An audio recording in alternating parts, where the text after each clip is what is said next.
الحمد لله الذي شرفنا على سائر الأمم برسالة من اختصه من بين الأنام بجوامع الكلم وجواهر الحكم. وصلى الله تعالى على خير خلقه محمد وآله وأصحابه وأزواجه وذرياته وبارك وسلم تسليما كثيرا أما بعد فأعوذ بالله من الشيطان. كتب عليكم الصيام كما كتب على الذين من قبلكم لعلكم تتقون. وقال النبي صلى الله تعالى عليه وسلم: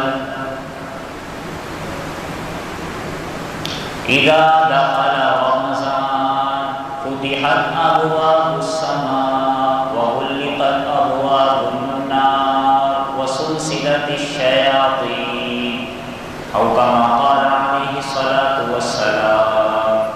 آمنت بالله صدق الله ورسوله النبي الكريم، ونحن على ذلك من الشاهدين والشاكرين، والحمد لله رب العالمين. تمام احباب عقیدت اور محبت کے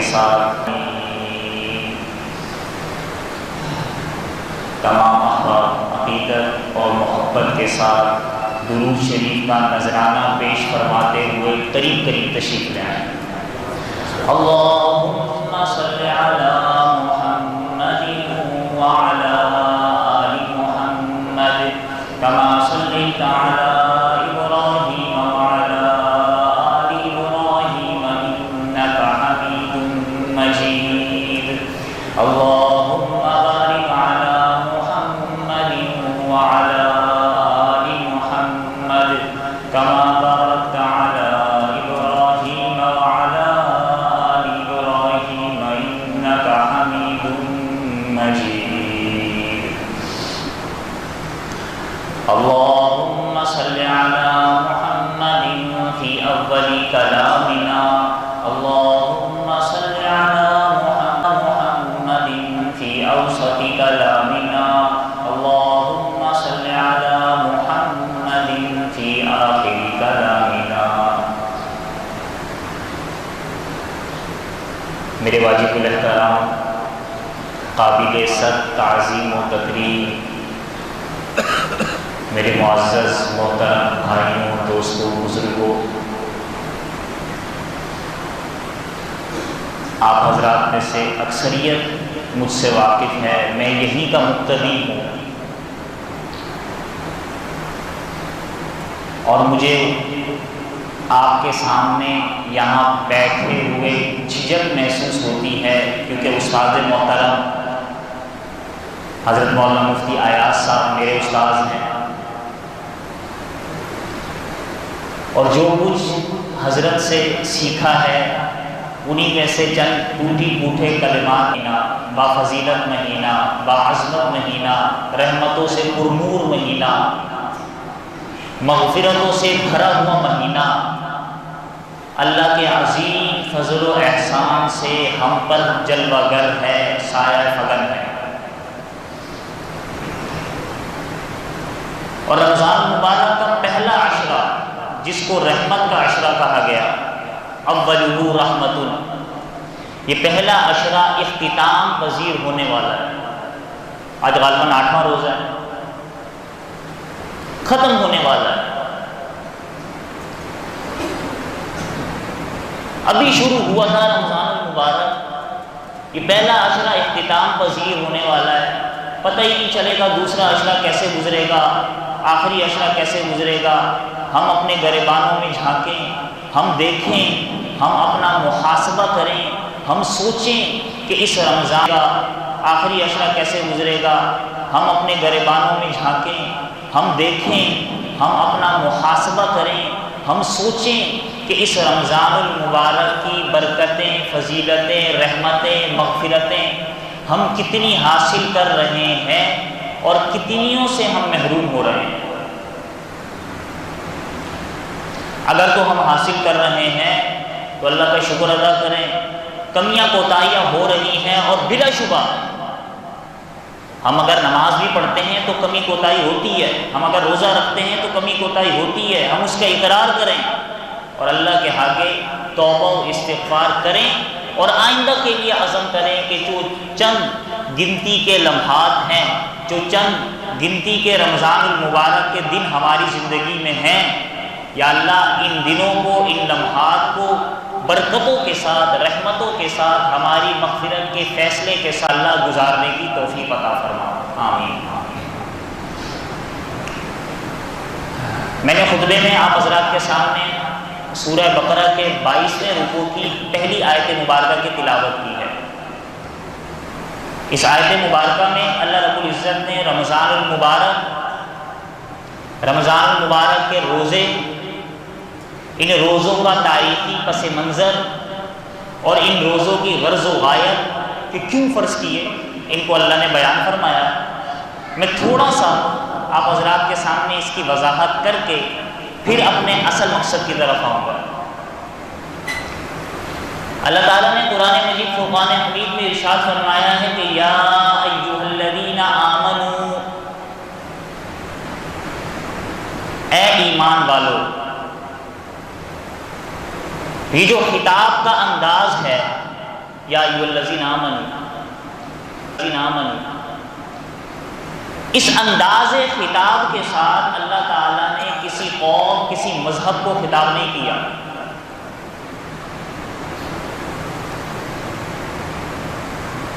یا یہود ملے گا، یا نصارہ بھی مل جائے گا، یا بنی اسرائیل مل جائے گا، لیکن یا ایھا الذین آمنوا، اللہ نے یہاں پر یہ نہیں فرمایا یا ایھا المسلمون، یا ایھا المؤمنون۔ اللہ فرماتے ہیں یا ایھا الذین آمنوا۔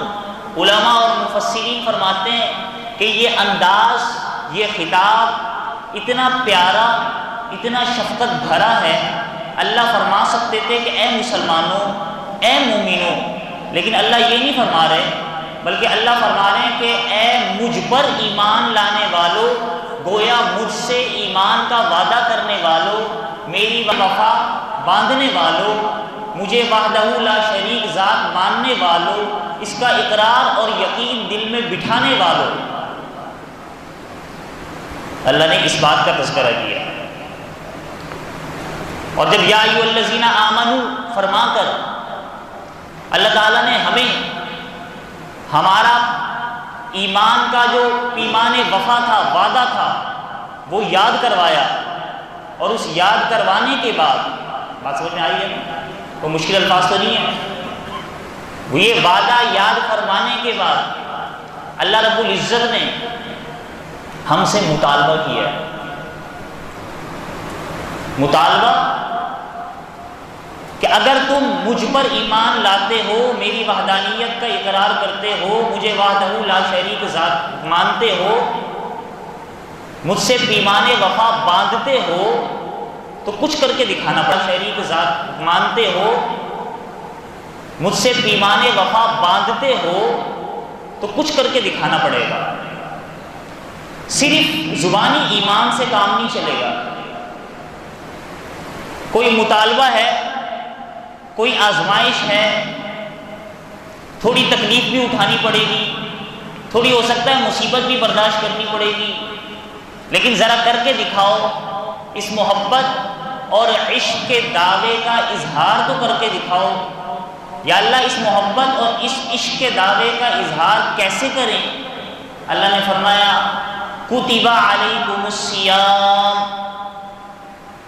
ایک مہینے کے لیے، 12 مہینے کے لیے نہیں، ایک مہینے کے لیے صبح سے شام تک میری محبت میں، میرے عشق میں، مجھ پر ایمان لانے میں، میری وحدانیت کا اقرار کرنے میں صرف صبح سے یہ اللہ ہم سے مطالبہ کر رہے ہیں، یہ آزمائش ہے کہ اگر تم وعدہ ایمان میں سچے ہو، اگر تمہارا اقرار سچا ہے تو بھوکا پیاسا رہ کر دکھا دو، ناجائز کام چھوڑو، حرام چھوڑو، عام دنوں میں بھی چھوڑو، اور رمضان المبارک میں بدرجہ اولا چھوڑو، اور پھر جائز چیزیں بھی چھوڑ دو۔ ہمارے ذہن میں سوال آ سکتا ہے کہ یا اللہ ہم کمزور ہیں، ہم سے اتنا بڑا مطالبہ کر دیا، حالانکہ مطالبہ کوئی بڑا نہیں ہے، 12 مہینوں کی بات نہیں کی، 1 مہینے کی بات کی ہے، لیکن ہم کمزور ہیں نا، ہماری عقل ناقص ہے، ہمارے ذہن میں یہ بات آ سکتی ہے اتنا بڑا مطالبہ۔ اللہ تعالیٰ نے آگے وضاحت فرما دی، کما کتب علی الذین من قبلکم، ہمارے ذہن میں یہ بات آ سکتی ہے اتنا بڑا مطالبہ، اللہ تعالیٰ نے آگے وضاحت فرما دی، کما کتب علی الذین من قبلکم، یہ مطالبہ صرف تمہارے ساتھ نہیں ہے، یہ آزمائش صرف تمہارے لیے نہیں ہے، یہ تکلیف صرف تمہارے لیے نہیں ہے، بلکہ تم سے پہلے، اس امت سے پہلے جتنی امتیں، جتنے آسمانی مذاہب گزرے، جنہوں نے اللہ کی وحدانیت کا اقرار کیا، جنہوں نے اللہ کو وحدہ لا شریک ذات مانا، اللہ سے پیمان وفا باندھا، اقرار کیا، احسب الناس ان یترکوا ان یقولوا آمنا وهم لا یفتنون، ایسا ہو ہی نہیں سکتا کہ کوئی یہ کہے کہ ہم ایمان لائے اور وہ آزمائے نہ جائیں۔ اللہ فرماتے ہیں یہ آزمائش ان پر بھی آئی ہے، اس میں تم اکیلے نہیں ہو۔ آدم علیہ السلام مہینے کا 13واں 14واں روزہ امت پہ فرض، داؤد علیہ السلام ایک دن کا روزہ رکھتے، ایک دن کا چھوڑتے، تو پہلی امتوں پر بھی روزے فرض، لیکن ہم پر اللہ نے کرم کیا کر دیا، ہم پر اللہ نے اپنا رحم کا معاملہ فرما دیا، روزہ فرض ہم پر بھی کیا، ان پر بھی کیا، لیکن ان کے روزے میں سختی تھی، ان کے روزے میں نرمی نہیں تھی، ان کے روزے میں سختی یہ تھی کہ اگر وہ غروب آفتاب کے بعد افطاری کرتے، افطاری کر لینے کے بعد جب تک وہ سحری تک اگر جاگ رہے ہیں تو کھا سکتے ہیں، لیکن اگر وہ سو گئے، رات 10 بجے سو گئے تو اب اٹھ کر کھا نہیں سکتے، رات 11 بجے سو گئے اگلا روزہ اسٹارٹ، رات 12 بجے سو گئے اگلا روزہ اسٹارٹ، اب کھا نہیں سکتے۔ اللہ نے ہم پر رحم شفقت کا معاملہ فرمایا، روزہ بھی رکھنے کی توفیق عطا فرمائی، افطاری میں کھانے کی توفیق، اللہ نے ہم پر رحم شفقت کا معاملہ فرمایا، روزہ بھی رکھنے کی توفیق عطا فرمائی، افطاری میں کھانے کی توفیق عطا فرمائی، 11 بجے کھاؤ، 12 بجے کھاؤ، 2 بجے کھاؤ، 3 بجے کھاؤ، انتہائی سحری تک کھاتے رہو۔ اللہ تعالیٰ نے یہ رحم کا معاملہ فرمایا، اور صرف کھانا ہی نہیں بلکہ کھانے کو برکت کا ذریعہ بھی قرار دے دیا، تسحروا، سحری کیا کرو، فإن السحور برکۃ، بس بے شک سحری کرنے میں برکت بھی ہے۔ تو اندازہ لگائیں کہ اللہ تعالیٰ ہم پر روزے فرض بھی کر رہے ہیں، ہمیں آزمائش میں مبتلا بھی کر رہے ہیں، لیکن ہمارے ساتھ شفقت کا معاملہ بھی فرما رہے ہیں، کما کتب علی الذین من قبلکم۔ ہمارے ذہنوں میں اگلا سوال آ سکتا ہے، یا اللہ یہ آزمائش کیوں ہے، یہ تکلیف کیوں ہے، اس سے حاصل کیا ہوگا، اس کی غرض و غایت کیا ہوگی؟ لعلکم تتقون، اللہ رب العزت آگے ارشاد رہا ہے، عبادت تو نماز بھی ہے، عبادت تو حج بھی ہے، عبادت تو زکوٰۃ بھی ہے، لیکن روزے کی عبادت اس وجہ سے دی جا رہی ہے لعلکم تتقون، تمہارے اندر تقوی پیدا ہو جائے۔ کیا پیدا ہو جائے؟ تقوی پیدا ہو جائے۔ اب یہ مشکل لفظ ہے تقوی، انداز ڈر پیدا ہو جائے، خوف پیدا ہو جائے۔ اب بھائی کس چیز کا ڈر، کس چیز کا خوف؟ اس کی میں ایک مثال دے دیتا ہوں۔ رمضان المبارک کا مہینہ ہے، اس مہینے میں ایک مسلمان ہے جس نے روزہ رکھا ہے، وہ اپنے روزے کو صدق دل کے ساتھ اس نے روزہ رکھا ہے، روزے کو اس نے مکمل بھی کرنا ہے، سب پیاس لگی ہوئی ہے اسے، گرمی کا موسم ہے، تپتی ہوئی دھوپ ہے، کمرے کے اندر اگر وہ موجود ہے اس کے پاس فریج ہے، فریج میں ٹھنڈا ٹھنڈا پانی ہے، فریج میں ٹھنڈا ٹھنڈا پانی ہے، کوئی اسے دیکھنے والا نہیں ہے، وہ اگر چاہے تو پانی گلاس میں ڈال کر پی سکتا ہے، اگر چاہے۔ کوئی دیکھنے والا ہے؟ کوئی انسان، کوئی مخلوق دیکھنے والی ہے اسے؟ نہیں ہے۔ لیکن آپ مجھے بتائیں وہ ایسا کرے گا؟ صدق دل کے ساتھ اس نے روزہ رکھا ہے اور روزہ مکمل کرنا ہے، وہ مسلمان ایسا نہیں کرے گا۔ بھئی کیوں نہیں کرے گا؟ کیوں نہیں کرے گا؟ ایک سوال ہے، کوئی بھی جواب دے سکتا ہے۔ اللہ دیکھ رہا ہے، اللہ دیکھ رہا ہے۔ یہ ڈر اس کے دل میں آ گیا، یہ خوف اس کے دل میں آ گیا کہ مجھے اللہ دیکھ رہا ہے۔ رمضان کے روزے نے یہ خوف اور یہ ڈر اس کے دل میں پیدا کر دیا کہ مجھے اللہ دیکھ رہا ہے، اسی کا نام تقویٰ ہے۔ اللہ فرماتے ہیں کہ یہ ایک مہینے کی ریہرسل، یہ ایک مہینے کی مشق، یہ ایک مہینے کی ریہرسل اور مشق کر کے جب تمہارے اندر یہ تقوی کی کیفیت پیدا ہو جائے کہ مجھے اللہ دیکھ رہا ہے، میں نے کھانا نہیں ہے، میں نے پینا نہیں ہے، تو اب 11 مہینے اور پوری زندگی اسی مشق کو لے کر چلو کہ میں نے کاروبار کرنا ہے تو مجھے اللہ دیکھ رہا ہے، میں نے جھوٹ نہیں بولنا، مجھے اللہ دیکھ رہا ہے، میں نے چوری نہیں کرنی، مجھے اللہ دیکھ رہا ہے، میں نے کینہ نہیں رکھنا، مجھے اللہ دیکھ رہا ہے، میں نے باہر چلنا ہے، مجھے اللہ دیکھ رہا ہے، میں نے معاشرت بنانی ہے، مجھے اللہ دیکھ رہا ہے، میں نے گھر میں ماحول بنانا ہے، مجھے اللہ دیکھ رہا ہے، میں نے مسجد میں آ کر عبادت کرنی ہے، مجھے اللہ دیکھ رہا ہے، میں نے سیاست کرنی ہے، مجھے اللہ دیکھ رہا ہے، میں نے تجارت کرنی ہے، مجھے اللہ دیکھ رہا ہے۔ یہ جو اللہ دیکھ رہا ہے والا ڈر اور خوف اللہ تعالیٰ رمضان المبارک کے روزے کی برکت سے اور اس کی غرض و غایت کی وجہ سے ہمیں نصیب فرماتے ہیں۔ ہمارا دھیان نہیں ہوتا۔ تو یہ اس ایک آیت مبارکہ میں اللہ تعالیٰ نے رمضان المبارک کی روزے کی فرضیت، اس کا تاریخی پس منظر، اس کا لب لباب اور اس کی غرض و غایت کو بیان فرمایا۔ اور پھر رمضان المبارک کا مہینہ، اس کے اندر صرف روزے ہی نہیں ہیں بلکہ روزے بھی ہیں، تراویح بھی ہے، ذکر و اذکار بھی ہے، تلاوت بھی ہے، تسبیحات بھی ہے، اعتکاف بھی ہے، بے شمار عبادتیں اور ایسی عبادتیں اللہ نے دے دی کہ من تقرب فیہ بخصلۃ من الخیر کان کمن ادی فریضۃ فیما سواہ، کہ جو ایک خیر کا کام کرتا ہے اس کا ثواب فرض جتنا، گویا نفل پڑھتا ہے تو فرض جتنا ثواب، فرض پڑھتا ہے تو 70 فرائض جتنا ثواب، ایسا مہینہ جس ہے تو فرض جتنا ثواب، فرض پڑھتا ہے تو 70 فرائض جتنا ثواب، ایسا مہینہ جس میں جنت کے دروازے کھول دیے گئے، جہنم کے دروازے بند کر دیے گئے، شیاطین کو قید کر دیا گیا۔ یہ ساری سچویشن، یہ ساری صورتحال جو آپ سنتے آتے ہیں، یہ کس وجہ سے؟ تاکہ اس مومن بندے کے اعمال میں، عمل کرنے میں، عبادت کرنے میں کوئی رکاوٹ پیدا نہ ہو، یہ آرام سے روزے بھی رکھ سکے، یہ آرام سے عبادت بھی کر سکے۔ یہ اللہ نے ہمارے لیے انتظام کیا تھا۔ پھر بڑے افسوس کا مقام ہوتا ہے کہ اتنا عظیم الشان مہینہ اور اتنے عظیم مواقع کے باوجود ہم اس مہینے کو تھوڑی سی گرمی کی وجہ سے ضائع کر دیں، تھوڑے سے جاب کی وجہ سے ضائع کر دیں، تھوڑے سے معاملات کی وجہ سے ضائع کر دیں، اور رمضان کے روزوں کی برکات یا رمضان کے روزوں سے محروم ہو جائیں۔ حالانکہ حدیث مبارکہ کا مفہوم ہے کہ اگر کوئی ایک روزہ بھی راضی کر رہا ہے، آپ رمضان